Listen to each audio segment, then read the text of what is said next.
Assalamu alaikum wa rahmatullahi wa barakatuh. Bismillahir Rahmanir Rahim. We begin in the name of Allah, the entirely merciful and the especially merciful. And I welcome you all to the New Muslim Academy and our series Islamic Morals, Manners and Etiquettes.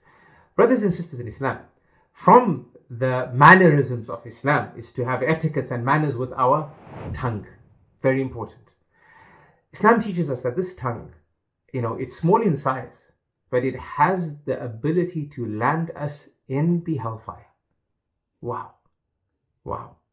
The tongue is so amazing in that it helps us taste a range of flavors. And it helps us speak a plethora of languages. You need the tongue for that.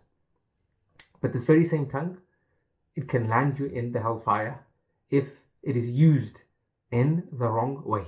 The Messenger, peace and blessings be upon him, once said, "Whoever can guarantee for me what is between their jaws," meaning their tongue, he said, Sallallahu Alaihi Wasallam, peace and blessings be upon him, "I will guarantee for him paradise." Wow, that is a mighty undertaking. In fact, using the tongue properly is a means of getting to paradise. For God Almighty says in the Quran, وَهُدُوا إِلَى الطَّيِّبِ مِنَ الْقَوْلِ, that the people of paradise, when they lived on earth, they were guided to a goodly word. So we learn that the tongue can be a means of us entering the greatest paradise, but also a means for us entering the pits of the hellfire. May God Almighty protect us. So, does Islam have lessons about our tongue? The answer is an overwhelming yes. Islam has countless lessons regarding the tongue and the correct usage of the tongue. Islam, for example, teaches us that we should not lie, and we should not backbite, and we should not spread falsehood, and we should not spread gossip. And Islam teaches us that we should speak only by saying a goodly word or remain silent. This is all from the lessons of Islam. And inshallah, as we progress with our series on Islamic morals, manners and etiquettes, perhaps we'll touch on some of these ideas, these etiquettes that we've highlighted in this particular video.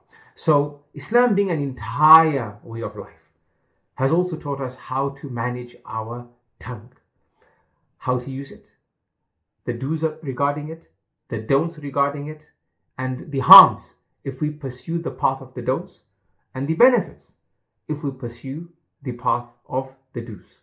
So remember, the tongue has an amazing ability and provides for us amazing opportunities, but also it can be to our detriment. And perhaps to cap today's episode, I want to share with you a wisdom that some of our scholars have said. They said that God Almighty gave us one tongue and two ears. And in front of our one tongue, He placed two gates. The first gate, of course, our teeth. When you close your teeth, your tongue is locked in. And the second gate are your lips, when you close your lips, right? So the tongue now is locked behind your teeth and behind your lips. So there's two gates keeping your one tongue locked up. And you have two ears with no gates. What does Islam teach us? We should speak less and listen and learn more. I love you all for the sake of Allah. Until our next episode, Assalamu alaikum wa rahmatullahi wa barakatuh.